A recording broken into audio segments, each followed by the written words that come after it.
60 ఏళ్ళు నిండిన ప్రతి ఒక్కరికి పెన్షన్, ఉపాధితో సంబంధం లేకుండా యూనివర్సల్ పెన్షన్ స్కీమ్పై కేంద్రం కసరత్తు. 60 ఏళ్ళు నిండిన ప్రతి ఒక్కరికి పింఛన్ ఇచ్చేలాగా ఉపాధితో సంబంధం లేకుండా, ఇది ఉపాధితో సంబంధం లేకుండా పింఛన్ అంటే మళ్ళీ ఇది బడ్జెట్ని ఆగం చేసే పరిస్థితి. ఉపాధితో సంబంధం లేకుండా ఎట్లా ఇస్తారని నాకు అర్థం కాదు.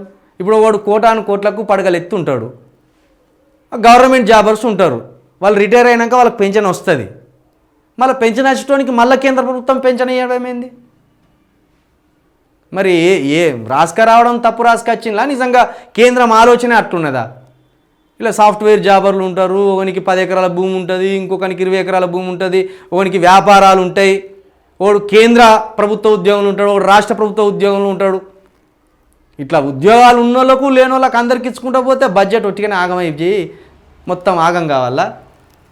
పని లేని వాళ్ళకు, ఆసరా లేని వాళ్ళకు, ఏ దిక్కు లేని వాళ్ళకు 60 సంవత్సరాలు దాటిన ప్రతి ఒక్కరికి ఇస్తే అదొక పద్ధతి. దాని మీద కసరత్తు చేస్తే బాగుంటుంది.